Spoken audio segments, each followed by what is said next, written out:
એટલે ખપસીને 1960ની સાલમાં અમે આફ્રિકા ગયા હતા. મોબાઈલે એક ત્યાં એક નાનું શહેર જેવું છે, ત્યાં એક કાર્યો તે નહાતો હતો સાબુથી ઘસ ઘસ કરીને. અમે 1.5 કલાક બધા પાછા તો ઘસ ઘસ કઈ નાહ્યા કરે. એટલે સંતોએ પૂછ્યું પેલા શું કરે છે, what are you doing? I want to become white. 7 જન્મારે ધોળો થવાનો છે. આપણે એવું છે, ગમેલું ધોઈ નાહી ને તો ગંદા ને ગંદા જ છે. તો મોટા પુરુષ ઓલો જેમ કૂતરો કાદોમાં કીચડમાં આરોટીને આવ્યો હોય તોય ઓલો એનો માલિક એને બેસવા દે ચરણમાં ખોરામાં, એવી દશા છે.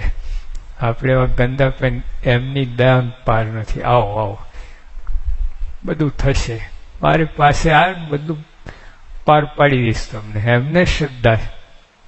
સ્વામી ના કહું કે માખીમાંથી સૂર્ય બનાવો છે, કીડીમાંથી સૂર્ય કેમ ના કહું? માખી કરતા કીડી તો વધારે નાની છે. પણ કીડી છે ને ગંદી નથી હોતી, ચોખ્ખી હોય છે.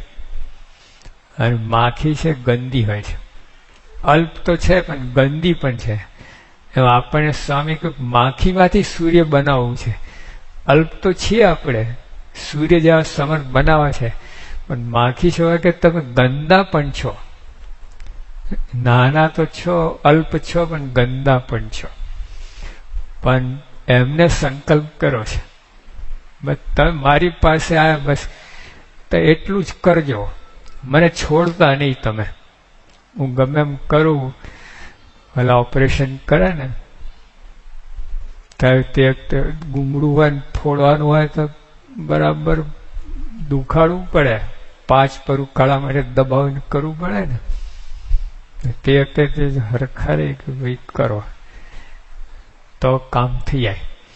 એટલે મોટા પુરુષ શરણે આપણે આવ્યા છે. હવે લાયકાત નથી, કોઈ નથી, પણ છતાંય એમને વર્ગી રહેજો, બસ છોડતા નહીં. ગમે એવું થાય, એમના આશીર્વાદ ફળે કે ના ફળે, છોડતા નહીં. એ આશીર્વાદ ફળે ના ફળે છે એમાં પણ કારણ છે. જો અમે બાપાના વાત કરીએ, ભાવનગર 12 ઇંચ વરસાદ પડી ગયો, શું આશીર્વાદ ના ફળે? પણ એ જુએ કે આશીર્વાદ ફળશે ને, આપણું કંઈક કામ થશે, તો સત્સંગમાં વિઘ્ન થશે. હા, જો સ્વામી ગુણાતન સ્વામી કહ્યું, રૂપાન સ્ત્રી, જાજુ દ્રવ્ય ને સારી મેળી મળી એ સત્સંગ માયાનું બંધન થયું. કેમ કે આમાંથી જીવ નીકળે નહીં, માટે જેવું તેવું સાધન મળે તો ઠીક છે. જો આમાં આપણે દુઃખી કેમ થઈએ છીએ? અત્યારે 10 માળનું મકાન બાંધ્યું હોય, બરાબર, 10 માળનું, કોઈ તોડે ખરો? આજે જ વાસ્તુ થયું હોય 10 માળના મકાનનું, કોઈ તોડે ખરો? એક કાંકરી, એક લીટોય ના પડવા દે. પણ કે ભાઈ નીચે તેલ છે તો તોડ્યા. એટલે પણ આજે જ તોડી નાખ તું મૂર્ખ, નીચે 10-10 માળના 1000 મકાન છે. આને લીધે અટકે છે, ઓલા 1000 મકાન બહાર આવી શકતા નથી, તોડી નાખતો. એમ જો આ વાત સમજાય કે પ્રાપ્તિ શું છે, પછી આ લોકમાં આપણને જે કંઈક આપણું તોડતા હોય, જોડતા હોય, એ બધામાં એને આવો ભાવ રહે કે બહુ મોટી વસ્તુ આપવાના છે. આ શું થાય ચણા મમરા, આટલું સરસ વસ્તુ આપવા બેઠા છે, આપવા માગે છે, પણ આપણે ચૂચું કરીએ છીએ. નાનું બાળક હોય, હવે ચોકલેટ હાથમાં હોય, આપણે એને લઈને એ સરસ પેલી વીંટી પહેરાવી છે, આ હોય, છોડે જ નહીં ચોકલેટ. એના જેવું છે આપણું. એટલે આટલું જો આપણે પહેલું શરણમાં રહેવા માટે આટલું કરવાનું, તો મૂંઝાતા નહીં. એમના શરણમાં ગમે એમ કરે, વિશ્વાસ રાખો. અરે ડોક્ટરમાં વિશ્વાસ હોય છે આપણને, લઈ લખાઈ લે છે ડોક્ટર, તો લખાવતા નથી. આ ડોક્ટર લખાઈ લે કે તમારા જોખમે હું ઓપરેશન કરું છું. હા, મારે કઈ લેવા દેવાની જે થાય. તો આપણે વિશ્વાસ રાખીને સોંપી દઈએ છીએ. અલા જમ એને વિશ્વાસ રાખીને આ મૂકી દો તો એ બધે વિશ્વાસ છે, અહીંયા જ વિશ્વાસ નથી. કંઈક થાય તો ગભરી જઈએ, આવું કેમ, આમ કેમ થયું, બાપામાં સામર્થ્ય હશે કે નહીં. આમ ભાઈ બીજા આપણા જેવા મળે ને, બીજા હા 14 ભેગા મળે આપણે, એ શાક પુરાઈને બરાબર તમે ઠેકાણે જ પાડી દે. બરાબર સ્વામી મને આશીર્વાદ આપ્યો ને કાંઈ થયું નહીં, હા કંઈ લાગતું નથી, લો આવું છે બધું. તો જે પહેલા તો આ લોકો કોઈ વસ્તુ જોઈતી જ નહીં મનમાં થાય ને, એ શરણમાં રહેવું મુશ્કેલ છે, નિર્વાસનિક થવું પડે. આની કોઈ વસ્તુની ઈચ્છા નહીં, કોઈ પણ વસ્તુની ઈચ્છા. આ બધું ગુણ હોય. કીર્તન બોલીએ છીએ આપણે, તમારી મૂર્તિ વિના બીજું કંઈ આપશોમાં, લો. અને છતાંય તરત જ કીર્તન બોલી રહ્યા પત્ર લખે બાપાને, બાપા આ કામ કરી નાખો, આ કામ કરી નાખો, આ બધું આશીર્વાદ આપો. લો, કીર્તન બોલે છે ને, આ શું છે આ બધું, આ ગડબડ ખાતું. તો જેવું એટલે આ મોટા શરણમાં રહેવા માટે બી બધું ગુણ પછી, પણ પેલા આ ગુણ હોવું જોઈએ, વિશ્વાસ, દ્રઢ વિશ્વાસ. બસ એમને પાસે આવ્યા છે, કંઈક સારું થવાનું જ છે, બસ એટલું વિશ્વાસ રાખજો. જો મને બાયપાસ કર્યું ને, આમ 12 ઇંચનો કાપો મૂકી દો, છાતી તોડી નાખી, 2 ભાગ કરી નાખ્યા. હા, હવે ચલો હાડકું જ આમ. તે વખતે આપણે વિચાર કે આ તો બધું આ કઢંગી થઈ જાય, બધું આ છાતી બધું આમ કેવી થઈ જશે. આમ તમારો 2માંથી એક જીવનું અંદર હાર્ટનું કંઈક સારું કરવું હોય તો પછી આ ઉપરનું બગાડવું પડે થોડું. 2માં પસંદગી તમારી છે, કયું બગાડવું, હાર્ટને બગાડવું કે ઉપરનું દેખાવ બગડે. એ તે વખતે વિચાર નથી કરતા. તેમાં આ જીવનું સુધરતું હોય ને આ દેહનું બગડતું હોય, એ વિચાર મનમાં રાખવું પડે. આનું કંઈ હોતું નથી. આ ઘડિયાળ તો આપણી જ બધી ભૂલ હોય છે મોટે ભાગે. તો કસોટી ક્યાં નવરા છે કરવા માટે, ઠેકાણું ના આવે, કંઈ વાંચ્યું જ ના આવે, પ્રિલીમાં જ નપાસ હશે, પરીક્ષા આપે જ ક્યાંથી, ક્યાંથી છે બેસવા દે તમને. એટલે બધું ગોરખોર એક ના કરતા, આપણું બધું ગડબડ હોય ને પછી કસોટી માનીએ એવું ના રાખતા. હા, કસોટીની લાયકાત હોવી જોઈએ, એમ નથી કરતા. અને પછી છેમાંય પછી કીડીને કરને હાથ મણ.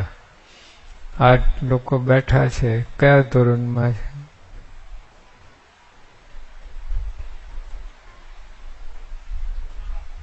છઠ્ઠામાં.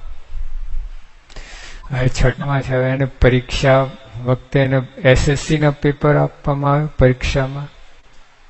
છઠ્ઠા ધોરણની પરીક્ષા પેપર આપવામાં આવે ને. આ મોટા પુરુષ આપણે જે ધોરણમાં છો તો એ એટલું જ કરે પરીક્ષા, વધારે ના કરે. એટલે આપણે પહેલા તપાસવું કે પરીક્ષા છે કે રિક્ષા છે, તપાસ કરું. હા, પછી આગળ વાત બને.